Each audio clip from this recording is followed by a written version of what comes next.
Mira and HarlequinAudio present Beach Reads and Deadly Deeds by Allison Brennan, performed by Vanessa Johansson. For my daughter Mary, my sounding board for all things Gen Z and pop culture. I love you to the moon and back. Prologue. Death is so terribly final, while life is full of possibilities. George R.R. Martin, A Game of Thrones. Diana Harden had a plan, and the plan was good. This little hiccup in her plan was merely an annoyance, not a roadblock. Sending her on a wild goose chase to St. John was childish and petty. Ethan Valentine would pay dearly for wasting her time. It was near dark when the water taxi returned her to St. Clair. The driver was barely more than a kid, but Diana paid him well. She'd had enough of this cloak and dagger bullshit, so she had the kid take her straight to Valentine's private dock in a sheltered cove on the southwest side of the island. "Remember," she said, putting her fingers to her lips in the universal be quiet sign. She didn't want Ethan to know she'd figured out his ridiculous game. The driver nodded and grinned, and she waved him off.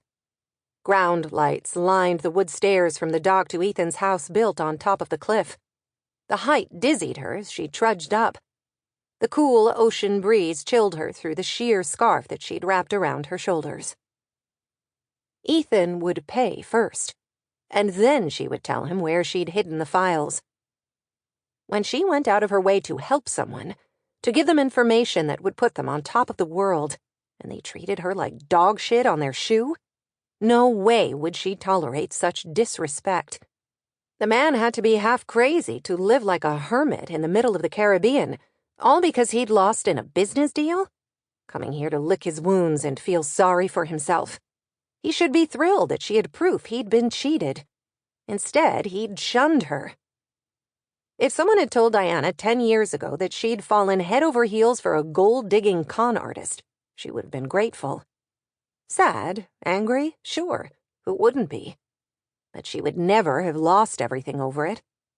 Ethan Valentine should have been thanking her for the information that she had been willing to give to him practically for free yesterday.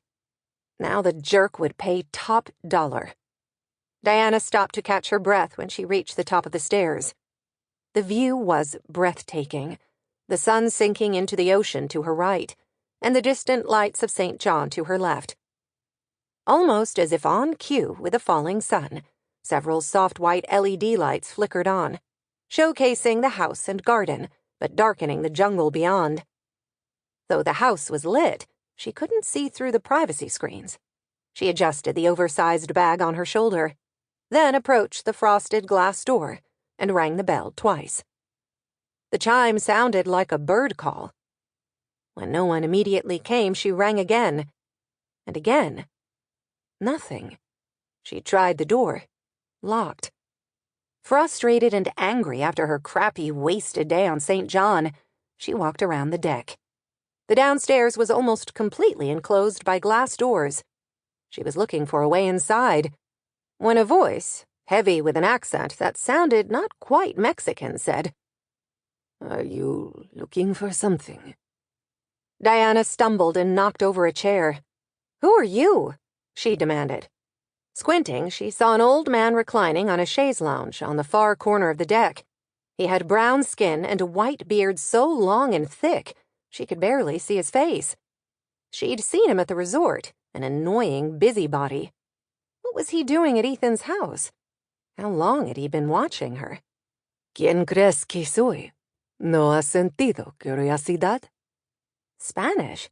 She didn't understand Spanish. "No one is home," the old man said, in English this time. "Do you need help finding your way back to the resort?" "This is Ethan Valentine's house," Diana said. "He said he would be here." "He did? Odd." Who was this strange man? "When will Ethan be back? It's important." "Volverá cuando vuelva.